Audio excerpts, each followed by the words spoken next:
चाय पीते हैं, चाय की दुकान पे काम करता है एक लड़का। जब सर्जिकल स्ट्राइक हो रहा था तो उसने पूछा कि भैया ये क्या है सर्जिकल स्ट्राइक।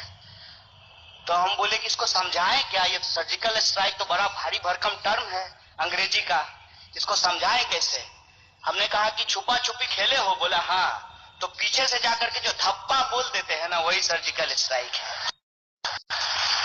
तो ये धप्पा आप बोलिए, कोई दिक्कत नहीं है, आतंकवाद के खिलाफ नहीं है। बाबा जी ने कहा तो हम सब कुछ के खिलाफ धप्पा बोलते रहते हैं, सर्जिकल स्ट्राइक करते रहते हैं। लेकिन दिक्कत यह है कि जो इस विषय पे हम लोगों को बोलने के लिए बुलाया गया है कि क्या सभी समस्याओं का समाधान सर्जिकल स्ट्राइक है, क्या वो जादू की छड़ी है, अलादीन का चिराग है?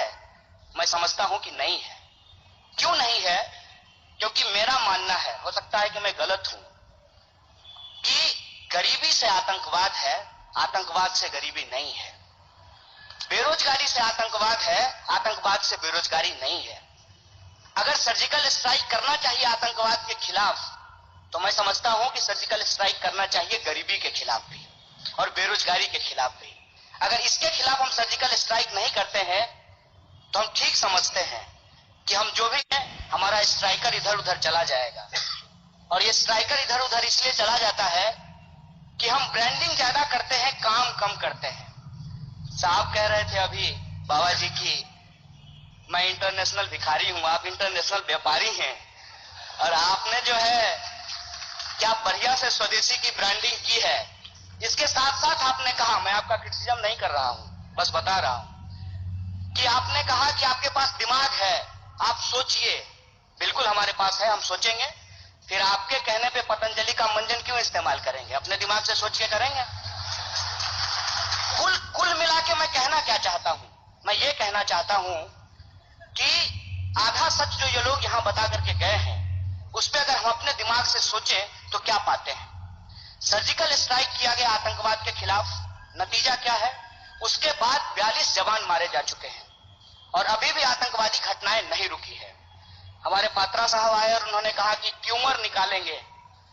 ट्यूमर है, और ट्यूमर निकालने के लिए गए, उन्होंने डिमोनेटाइजेशन किया।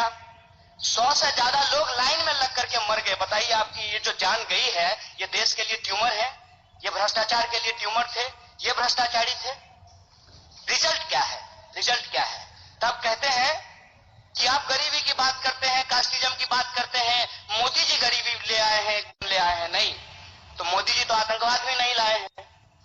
मोदी जी अगर गरीबी नहीं लाए हैं तो मोदी जी जो है वो आतंकवाद भी नहीं लाए हैं। मतलब कहीं जो है हम अपने आप को बेचेंगे, अपनी ब्रांडिंग करेंगे, और जहां हमारा दाल नहीं गलेगा वहां हम अपनी ब्रांडिंग नहीं करेंगे। नेशनलिज्म से कोई दिक्कत नहीं है, पेट्रियटिज्म से कोई दिक्कत नहीं है। हम सब लोग पेट्रियाटिक लोग हैं। ये बंगाल की धरती है, यहां से अंग्रेजों को खदेड़ करके भगाया गया है। लोग जानते हैं स्वतंत्रता आंदोलन का इतिहास, और इनको पता है कि आरएसएस का कोई भूमिका नहीं रहा है स्वतंत्रता आंदोलन के इतिहास में, इनको कहने की जरूरत नहीं है। लेकिन जब आप ब्रांडिंग कर रहे हैं, हम आपसे पूछते हैं कि नेशन के लिए, नेशनल इंटरेस्ट के लिए सबसे बड़ा क्वेश्चन क्या है? क्या नेशनल इंटरेस्ट के लिए बेरोजगारी की बात करना नेशनल इंटरेस्ट नहीं है? क्या नेशन के लिए पॉवर्टी की बात करना, उस पर काम करना, यह नेशनल इंटरेस्ट नहीं है? और हमारे पास आंकड़े क्या है? आतंकवाद सर्जिकल स्ट्राइक के बाद नहीं बंद हुआ। आपने किया, नहीं किया, कितना सही किया, कितना गलत किया, उसमें हम नहीं जाना चाहते। रिजल्ट क्या है? उसके बाद आपने डिमोनेटाइजेशन किया, उसका रिजल्ट क्या है? लोग तो इस देश के इतने खुले हृदय के हैं कि आपने कितना 500 और 1000 का नोट छापा आपको नहीं पता है। जितना छापा उससे ज्यादा लोगों ने बैंक में जमा कर दिया। तो ब्लैक मनी कहां गया? ब्लैक मनी कहां गया? पहले आपने कहा कि हमने ब्लैक मनी के खिलाफ ये किया है, अब आप कहते हैं कैशलेस इकोनॉमी, पेटीएम करो। पहले ब्लैक मनी, अब कहते हैं पेटीएम करो। अगर ब्लैक मनी के लिए ब्लैक मनी कहा गया, जितना पैसा छापा उतना पैसा वापस जमा हो गया, तो आप कहते हैं कि 22% रेवेन्यू बढ़ गया है, 42% किसानों की आत्महत्या बढ़ गई है। इसका जवाब आपके पास नहीं है, आप आधा आंकड़ा देते हैं। 22% रेवेन्यू बढ़ा है, 42% फार्मर सुसाइड का रेट बढ़ गया है, यह आंकड़ा आपके पास नहीं है। आप कहते हैं डिमोनेटाइजेशन करने के बाद रोजगार बढ़ेगी, आपका आंकड़ा कहता है कि 20 लाख लोगों की रोजगार चली गई है, और एक साल में 2 करोड़ रोजगार पैदा करने का वादा। हमारा साथ में हम लोग चाय पीते हैं। कुछ विषय लिखे मैंने, जब बोला गया उस पर मैं रिबटल दूंगा। कन्हैया जी, ससम्मान में कहना चाहूंगा, आपने कहा गरीबी से आतंकवाद है, मुझे इस पर ऑब्जेक्शन है, बहुत सीरियस ऑब्जेक्शन है। Osama bin Laden was one of the richest men of this world, remember. He was not a poor man. And let us not find an excuse for nationalism or terrorism. There is no excuse. आतंकवाद के लिए कोई excuse नहीं होता है, इसलिए कोई भी ये ना सोचे कि गरीबी के कारण आतंकवाद होता है। बहुत गरीब लोग हैं, मेरे राज्य उड़ीसा में गरीब है, आपके राज्य बंगाल में गरीब लोग हैं, कितने लोग आतंकवादी बन जाते हैं गरीबी के कारण। So please let us not justify terrorism by saying that it has an excuse. दूसरी बात, बाबा जी को आपने इंटरनेशनल व्यापारी कहा, मैं तो बहुत खुश हूं। हमें धन्य मानना चाहिए कि एक गरीब घर से उठा हुआ व्यक्ति, चारपाई पे बैठने वाला व्यक्ति, भगवा पहन के नंगा शरीर रहने वाला ये फकीर अगर इंटरनेशनल व्यापारी बन जाता है तो क्या परेशानी है हमें? हमें तो खुश होना चाहिए। आप तो गरीबों की बात कर रहे थे, ये गरीबी तो है। एक गरीब अगर उससे रिलीज हो जाता है, एस्केप वेलोसिटी याद है जुपिटर वाला, आपके साथी राहुल गांधी ने कहा था, अगर एक गरीब अपनी मेहनत के कारण एस्केप वेलोसिटी जुपिटर से जाके आगे निकल जाता है और इंटरनेशनल व्यापारी बन जाता है तो इतनी जलन क्यों होती है हम लोगों को? हम बोलते हैं गरीबी हटाओ, गरीबी हटाओ। एक गरीब अगर अमीर बन जाता है तो ये अमीर क्यों बन गया भैया? ये तो बड़ा बदमाश है। आप और हम चाहते हैं कि सारे गरीब गरीब ही रहे और जीवन भर हम नेता लोग कहते रहे ये गरीब है, हमें वोट दो दो, हम हटाएंगे। अगर यही गरीब अमीर बन जाए तो ये बाबा अमीर क्यों बन गया भैया? ये नहीं चलने वाला है। अगर गरीबी हटाना है तो बाबा को अमीर ही बनना पड़ेगा, तभी तो बाबा अमीर, गरीबी से अमीरी की रास्ता चलेंगे। आपने कहा दुर्गा के मिट्टी में वैश्या के घर से मिट्टी मिलाई जाती है, इसलिए ये सर्जिकल स्ट्राइक का क्या मायना है? क्या खत्म हो गया? वैश्यावृत्ति खत्म हो गई, गरीबी खत्म हो गई? आप क्यों आज सर्जिकल स्ट्राइक की बात कर रहे हैं?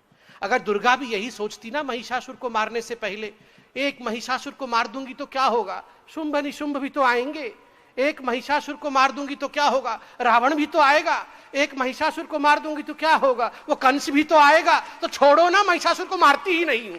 महिषासुर भैया मजे करो, जाओ, मैं वो स्वर्ग वापस जा रही हूं। तो फिर क्या होता भैया? अगर मोदी जी कहते छोड़ो भैया, ये बीएसएफ वाले, आर्मी वाले कुछ मत करो, आतंकवाद थोड़ी बंद हो जाएगा। एक सर्जिकल स्ट्राइक करने से पूरे विश्व में आतंकवाद थोड़ी बंद हो जाएगा। इससे अच्छा है जैसे मनमोहन सिंह जी और सोनिया जी चुपचाप बैठते थे, कुछ नहीं करते थे, आओ हम चुपचाप बैठते हैं। वो ठीक होता क्या? अकर्मण्यता ठीक होती क्या? कर्म कर रहा है एक व्यक्ति। कृष्ण ने अर्जुन के रथ को लेकर बीच मैदान खड़ा किया, अर्जुन यही तो कह रहा था। With all due respect, Arjun कितने बड़े शक्ति थे और वो यही कह रहे थे, मैं क्यों लड़ूं? Why should I fight? Why should I kill all this people? What will I get after killing all this people? एक राज्य ही तो मिलेगा। कृष्ण ने विराट स्वरूप दिखाया, कहा लड़, काम कर, कर्म कर, बैठ के यहां खाना खाने के लिए तू पैदा नहीं हुआ है। ये प्रधानमंत्री हमारे आए हैं, बैठकर मनमोहन सिंह बनने नहीं आए हैं। With all due respect to Manmohan Singh, yes, he is a respected personality, he was a former prime minister of the country। आप कह रहे थे सर उन्होंने पीटी किया, आरबीआई के गवर्नर के ऊपर कृपा दृष्टि दिखाई, दया दिखाया। उन्होंने तो राजा जी के ऊपर भी दया दिखाया था जब वो कोल खा रहे थे, जीजा जी के ऊपर भी दया दिखाया था जब वो पैसा मार रहे थे, तमाम स्कैमस्टर्स के ऊपर दया दिखाया था। जो व्यक्ति सारे स्कैमस्टर्स के ऊपर दया दिखा रहा था तो स्वाभाविक रूप से वो दयालु तो है ही, उनका चरित्र ही में ही दया है। देखिए, मैं सिर्फ इतना कह के अंत करना चाहता हूं, ये बंगाल की भूमि है, आज बंगाल की भूमि में खड़ा हूं। दुर्गा जब प्रकट हुई थी, मैं अंत कर दूंगा 1 मिनट में ही, दुर्गा जब प्रकट हुई थी आप जानते हैं उन्होंने क्या कहा था? उन्होंने कहा था, जब एकदम मूर्त रूप धारण किया था दश प्रहरण धारिणी बन के, उन्होंने कहा था अहं दुर्गी अहं राष्ट्री, अहं दुर्गी अहं राष्ट्री, मैं दुर्गा हूं, मैं राष्ट्र हूं। राष्ट्र क्यों कहा? क्योंकि मैंने शिव से त्रिशूल लिया है, डमरू लिया है, मैंने चांद से चर्म लिया है, मैंने विष्णु से चक्र लिया है, मैंने ब्रह्मा से वेद लिया है, मैंने कुबेर से धन लिया है। इन सब से सब कुछ लेने के बाद मेरा अस्तित्व दुर्गा का बना है। प्रधानमंत्री तब प्रधानमंत्री बन पाएंगे जब आप सब लोग थोड़ा थोड़ा थोड़ा थोड़ा उनको देंगे। कोई प्यार दे, कोई ऑनेस्टी दे, कोई शक्ति दे, कोई आशीर्वाद दे, अगर आप सब कुछ अपना थोड़ा थोड़ा देंगे, तब जाके वो एक ऐसी शक्ति बनेगा जो भारत को आगे बढ़ा सकता है। मैं बंगाल की जनता के चरणों में यही करके अपनी बातों को समाप्त करूंगा। धन्यवाद।